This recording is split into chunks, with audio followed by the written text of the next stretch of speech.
Supreme court ने पूछा हुकूमती वकीलों से कि आखिर कमी क्या रहेगी इलेक्शन कराने में। उन्होंने क्या जी वोटा।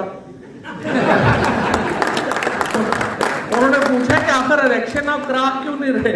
उन्होंने कहा जी वोट ही नहीं है हमारा, हम कैसे कराएं। ये एक आर्गुमेंट है जो मुझे समझ आया, बाकी तो मुझे कोई उनकी बात ही नहीं समझ आई। ऐसे ऐसे लोग अब पंजाब में और केपी में वजीर बन गए हैं जिनकी अम्मी ने भी नहीं सोचा था कि मेरा बेटा इतना कामयाब होगा।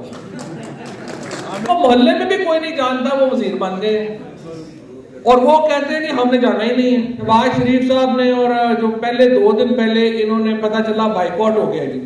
हम सुबह गए, हमने कहा सुप्रीम कोर्ट में बाइकआउट हुआ है, पता नहीं अब ये आगे क्या करेंगे।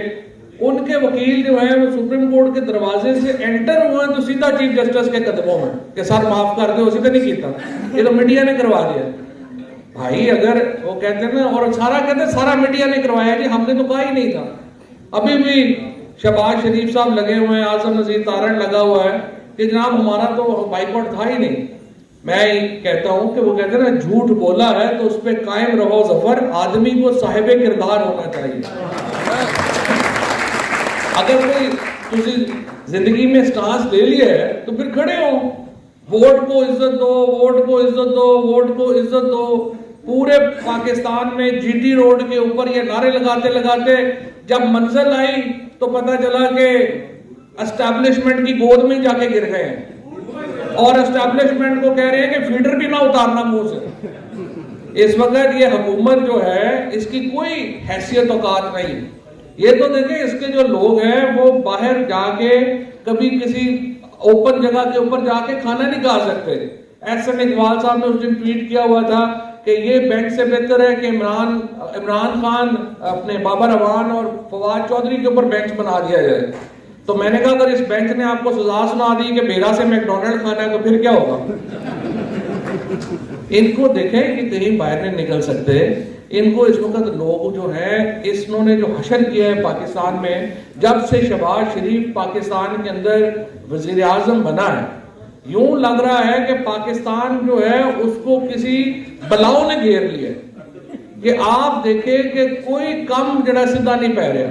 आपने महंगाई इस वक्त जब पीटीआई की हुकूमत थी, हमाद अजहर साहब बैठे हैं, हमारे पेट्रोलियम मिनिस्टर थे, $112 का इंटरनेशनल तेल था और हम यहाँ पे 145 का लीटर दे रहे थे। अब इंटरनेशनल ऑयल प्राइसेस जो है वो $65 के ऊपर आ गई और यहाँ पे आप देख ले 293 रुपए का जो है वो डीजल हो गया। सो आलमी मार्केट में कीमतें आधी हो गई है, हमारी कीमतें जो है वो दुगनी हो गई हैं। डॉलर जो है इनको सूट करता है, ये कोई डॉलर को नीचे लाने में सीरियस नहीं है। इसलिए कि इसहाक डार हो, नवाज शरीफ हो, जरदारी हो, इस हुकूमत में शामिल 90% वजीर हो, इन सारे इनके पैसे डॉलर में पड़े हुए हैं बाहर। ये डॉलर नीचे रखना मेरा आपका प्रॉब्लम है। जिन्होंने पाकिस्तान में रहना है, जिनकी बाहर कोई प्रॉपर्टी नहीं है, जिनका मुस्तकबिल पाकिस्तान के साथ वाबस्ता है, अब आप देखें ना इनके डॉलरों में जितने पैसे बाहर पड़े हुए हैं, जब रुपया डबल हुआ तो रुपयों में तो उनको डबल हो गए पैसे पड़े पड़े बाहर। इनको क्या प्रॉब्लम पड़ी हुई है कि ये डॉलर को नीचे लाएंगे। सो अब इन्होंने जिस तरीके से जब से आए, अल्लाह ताला उस कौम में, उस हुकूमत में बरकत नहीं डालता जो जबर के ऊपर कायम हो। इन्होंने जो मजालिम किए, इन्होंने जो जुल्म किए, उसके नतीजे में अल्लाह ताला ने इनकी हुकूमत से बरकत खत्म कर दी है। लोगों को उठाया गया। रात को आप देखें हमारे आमिर मुगल साहब यहाँ इस्लामाबाद के हमारे पीटीआई के लीडर, उनके घर पे छापा मारा, आमिर घर पे नहीं था, उसके 10 साल के बच्चे को पुलिस उठा के ले गई, 13 साल के बच्चे को पुलिस उठा के ले गई।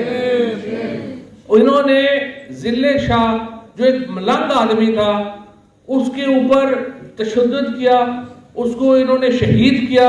ऐसी हुकूमत के ऊपर जो लोगों को कुर्सी से चिमड़े रहने के लिए लोगों के ऊपर असैसिनेशन करवा दे, लोगों के ऊपर कत्ल करवा दे, उसमें कैसे बरकत आ सकती थी। लिहाजा आज हालत ये है कि इनकी हुकूमत जो है वो चल भी नहीं रही बल्कि रिड़ भी नहीं रही।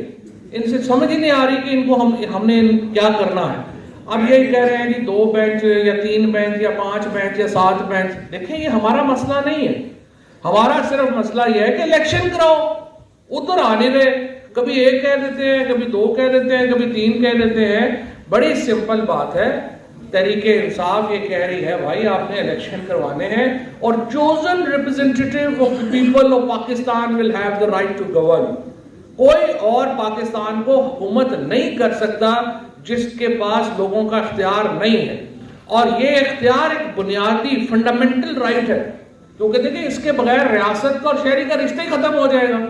اگر میں اپنے اوپر اقتدار کرنے والوں کو، حکمرانوں کو چن نہیں سکتا تو ریاست سے پھر میری دلچسپی نہیں ہے. کیوں ہم مارشل لاز کے خلاف کھڑے ہوتے ہیں؟ کیوں ہم جو غیر آئینی حکومتیں ہوتی ہیں ان کے خلاف لڑتے ہیں؟ کیونکہ ہمارا جو سوشل کانٹریکٹ ہے وہ بتاتا ہے کہ آپ ریاست جو ہے وہ ہمارے لیے بنیادی حقوق دے گی، کیونکہ ہم اپنی ریاست کے حکمران چنیں گے.